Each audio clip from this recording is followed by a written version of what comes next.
Hi everyone. So, if you have watched any of my videos before, you will know that I am a huge Football Manager fan. I've played pretty much every Football Manager that's existed and the Championship Manager games before that. The only two videos I currently have are showing you how to install Championship Manager 0102 on a Steam Deck and also how to run the updated packs and mod packs, etc. on Football Manager 24. So it seemed fitting that I'd have a go at trying to talk about Football Manager 26 because there's a lot of lots of opinions and views going on around it. Some positive, some negative. You'll see that I've put in just shy of 2 hours, but for the purpose of this, I'm going to talk about how it runs on the Steam Deck and what my initial views are. It's worth saying that I have literally just installed it from Steam.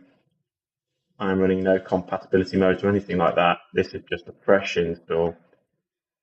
And actually, so far, I found that it launches quite nicely. It runs quite seamlessly, just as quick as FM24 would.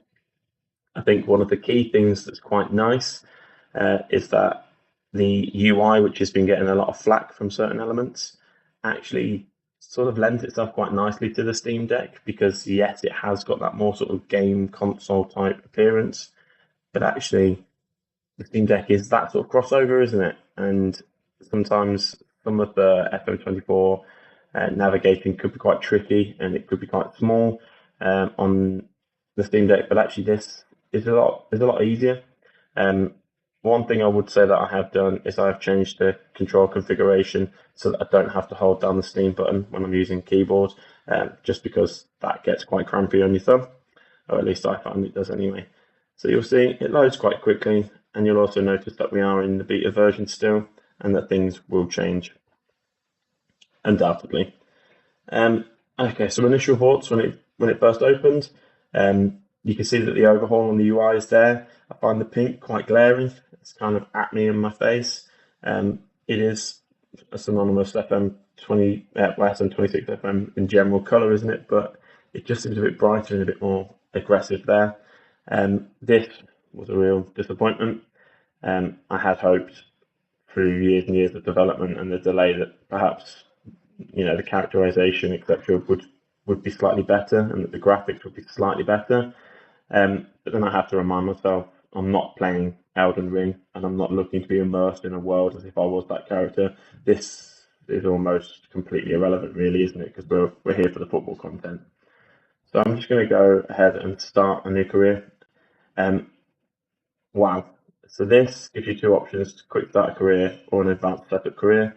I haven't done advanced setup career yet, and I imagine doing so would take you forever and ever and ever because of the sheer amount of options you have to go through on a quick start. Yeah, there's nothing quick about the quick start. So it for some reason defaults me to USA. I'm going to go to England where I'm comfortable, and you'll see the WSL is there. I haven't tried the WSL yet, but I am intrigued because obviously there are far fewer female players than there are men's. So I'm wondering if it's got higher regen content, how I'd get on with that. I'll be honest with you, I don't really know the WSL. So for me, it would be a bit like when you play without real player names and your generated regens. I'm intrigued, but I haven't had a go yet, so I can't comment on that. I'll continue with Arsenal just for the purpose of this. I am a Newcastle fan, but Arsenal was the first one that was there. See, again, it loads quite quickly. There's nothing here that's new. It's just repurposed in a different way. You'll see that it's estimated to run quite quickly with these databases loaded, which isn't bad really, because I've got Bundesliga 2 and above, Serie A, and the Spanish division. So I've got some major divisions there that are all playable. And you can see the approximate player count's not bad either. So again, I expect this to run quite quickly. I'm just going to check my preferences because previously this was on dollars for some reason and it was annoying. Okay, this is where the game takes a real slow point. So if you've already got a profile, this is brilliant. If you don't have a profile and you have to create a new one, this takes 10-15 minutes. So you'll see here you've got all of the different new presets, basically just showing off that they've got some more variety of bland and inanely pointless clothing that doesn't add really anything to the game and doesn't look particularly real. So let's have a look at this lovely man in the Burberry jacket. Um, he hasn't even loaded. Normally he will load.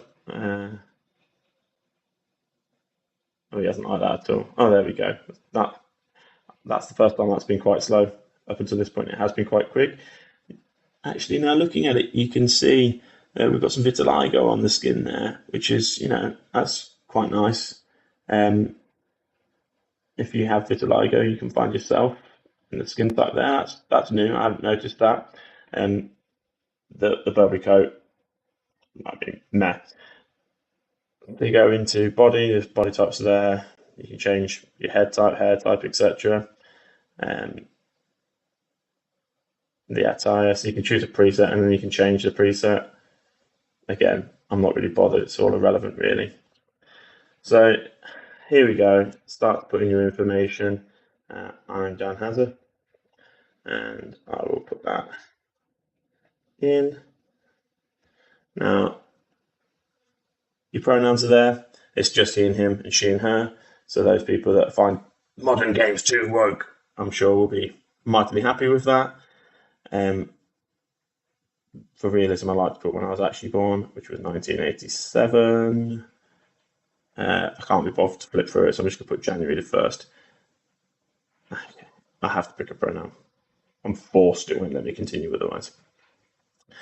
Place of birth, you'll undoubtedly be aware, from my accent, not that I was actually born in Scotland. So I'll put that in because it brings up an interesting point of conversation. I was born in Renfrewshire. Okay, now this is where it's interesting because if I select a nationality, I actually define myself as British. Having spent obviously all of my life living in England, as you can tell from my accent, British does not appear as an option. It's not there. So I have to either say that I'm Scottish or English. For the purposes of this, I'm going to put English because it's there. But my place of birth can be born in Scotland. My nationality is English. Some of you might think that's normal. I don't know. That might cause a bit of a debate amongst you. Moving on. Again, more customizing. Historically, I've always found this stuff so irrelevant. I haven't actually found it to have any impact at all on the game or how I'm playing. Let's just put the top one and move on. Again, this is interesting. This is my have you ever worked in a non-playing role? And it gives you the options to say that yes, I was a doctor. And you can go forward as if your background wasn't in football. You were a club doctor, or you were a pundit, or you did the VAR. Now, I mean, I can't see that having any impact at all on anything. Let's just put that I was a director of football. How well was I known? I was a worldwide director of football. Again, irrelevant. Oh, what about my coaching badges? I didn't actually say I did any coaching, but let's just pick that. Random. I'm assuming the coaching badges are, and the worldwide status is about being able to attract players to your club, potentially on your name. But again, I've never really found that if you throw an extra 5-10K at them, it tends to come anyway. Here's where I have to describe my coaching style, and I need to pick three. Okay, let's go energetic, tactician, and let's be entertaining. And it will generate these, but again, not sure what impact that actually has. I have to pick two different traits that describe my personality. I am inspirational and resilient. Have to be resilient because I'm still doing this bloody walkthrough, choosing about a character that has no impact on the game whatsoever. There I am, looking in all my splendour with my brand new Burberry coat. My visual graphics are still quite poor, in my opinion, especially when we know that we've had the community be able to do much better mods, etc. And this is potentially how the regens are going to look, which I don't think is particularly good in 2025-26. Start the game.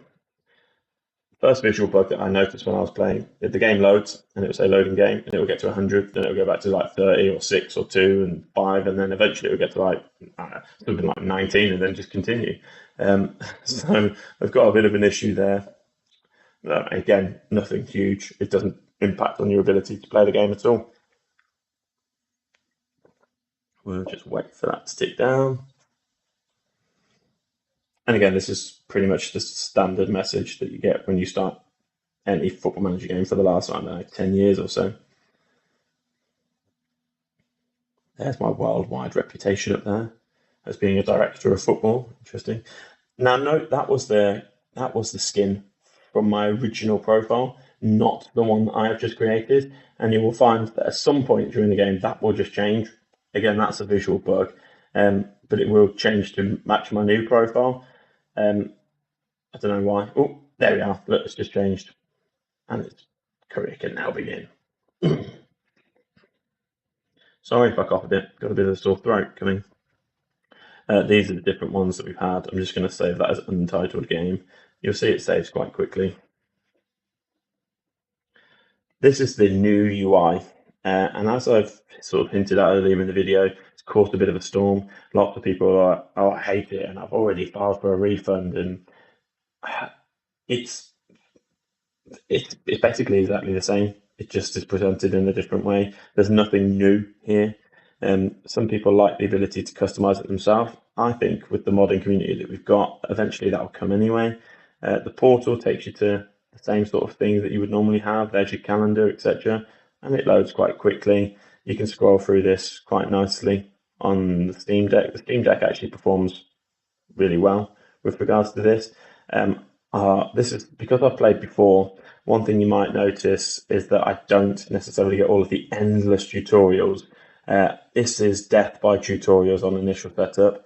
Perhaps when I was creating the game, there was a way to turn it off, but if there isn't, you will see as we go through so many tutorials initially to get started.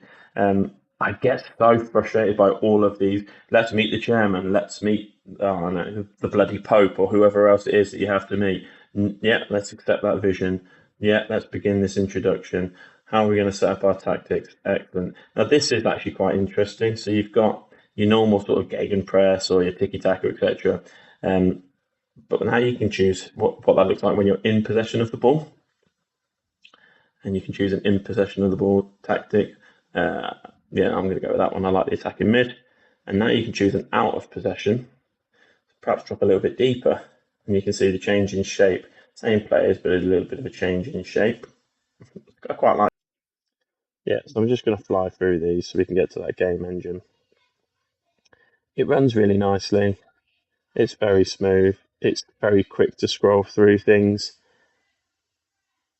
I want to get to that first match. I don't want to do the press conferences. It's never been something that I am interested in.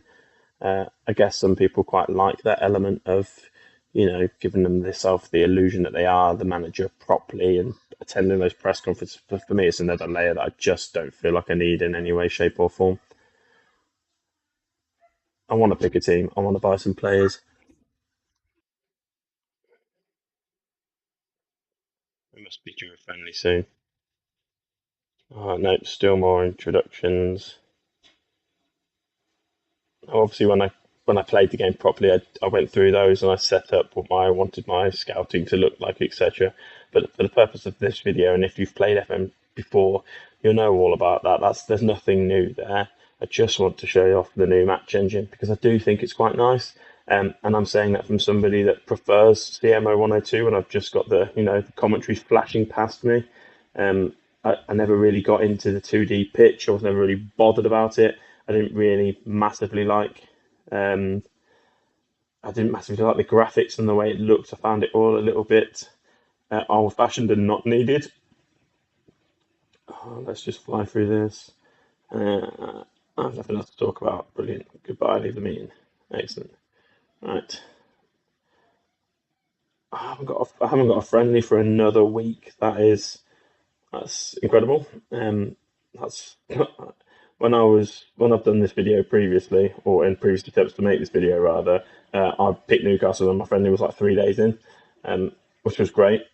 Obviously for the purpose of what I'm trying to show, but for some reason I've got to wait the best part of 2 weeks again.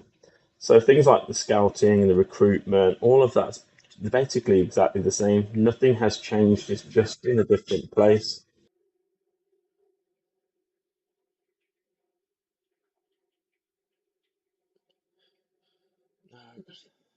Obviously, I would pay more attention to what these actually are. View these offers. I don't want to view these offers, but I have to for the purpose of moving past. Let's just skip them. Oh dear Lord! And it should have set one of my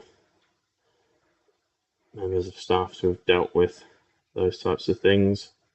Yeah, loans, etc., can be quite full on, especially when you're in a club like Arsenal and everyone wants your youngsters. We're nearly there. Look, we've nearly got Millwall's tomorrow, but you can see that actually the speed of that's a couple of weeks that we've just flown through there. And I can't fault the way it runs. And the new match engine runs really nicely as well. Again, I've got my little formation set up. I'm just going to ask for it to be quick picked for the purpose of today. That's quite a strong Arsenal team, to be fair. Let's have a look at Eze. I feel like I possibly should be starting you. I don't rate Martinelli at all. Sorry, Arsenal fans, if you disagree with me. I just don't understand what he does. Anyway, moving on. The teams are warming up. What I will say is that I've sped my commentary up a little bit because I do find the downside between actions, etc., can be quite slow. This is where you would do your team talk. It's exactly the same. It's just in a different place. Let's get to it. So I've had no issues running the new engine at all. It looks quite nice. Other than all the players look nothing like what they do, but you'll see I've sped this up. It does initially go quite slowly. It does show key highlights. Sometimes that'll be misses, sometimes that'll be goals.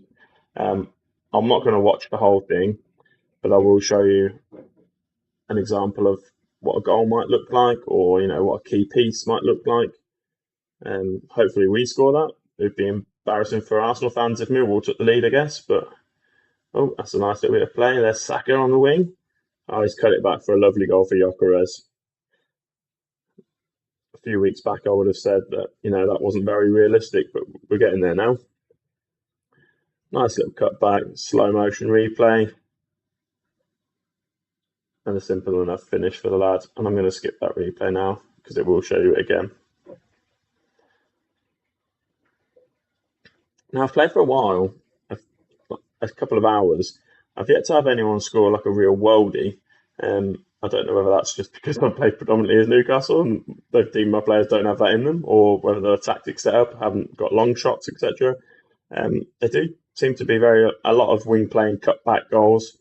Not that I've got anything against that. See, you can see it's quite fresh. It's very glossy and it runs flawlessly. Where are we going with this? Is this a Millwall equaliser? Oh, it's looking like it. And again, see another cutback from the wing and the players tapped it in. A lot of those. Nice little cutback again. Arsenal's defence should be doing much better there. That's embarrassing. What I do like is if you've gone into this and you're a bit bored of it, you can instant result. Now, some people have found that when they do the instant result, that it's actually not included what they've already seen. So, for example, it was 1-1. They've done the instant result and the game's finished like 3-0 or something. I haven't found that. This has come back as a comprehensive 5-1 win for Arsenal, and you'll see that it does have the Gyökeres goal and Smallbone. And yeah, I quite like that. If you've got a time constraint and you want to just speed through some games, you can just instant skip them. I think it's a nice feature. Especially, I know I'm perhaps a bit biased towards that because I did say that I like the old commentary flashing past, and you could whiz through games and seasons that are rated not there. My first impressions are quite good. If I'm talking how it runs on the Steam Deck, then 10 out of 10. I've not found any issues with running it on the Steam Deck at all. I haven't had any of the crashing. Yeah, there are some visual bugs, etc. But like it says in the bottom left-hand corner there, this is a beta version. This isn't the final, product. If it was the final product, then I'd probably drop that down a little bit because it does have a few imperfections, but I expect that will be ironed out. Yeah, the UI takes a little bit of getting used to. If I was playing it on a PC where my monitor was significantly larger than my OLED Steam Deck, then yeah, I might find that even more glaring. The colours are quite vibrant and bright. It would be nice to have a bit of customizability to be able to, change those to perhaps a less vibrant colour. Short, but short of that, I've not really seen the negativity that other people have had towards it. We are, creatures of habit, and I think perhaps because it is different and it's changed and it's, some people have been put off by that, but it's all there. It's just in a different hood, really. And I think I'll enjoy it as much as I have enjoyed the others.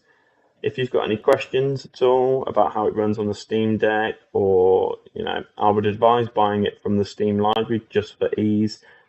Launching it from an Epic launcher, etc., has just caused me headaches in the past. Yes, you might have to pay slightly more for it from Steam, but honestly, to reduce the level of headache that comes with it, it's well worth every penny as far as I'm concerned. But yeah, let me know in the comments what you think, how you found the game. I'll be really interested to hear your feedback. If you liked the video, give it a like for me. If you didn't like the video and you want to drop me some abuse in the comments, do that as well. I'm more than open to it. Let's get a discussion going. Thank you for watching.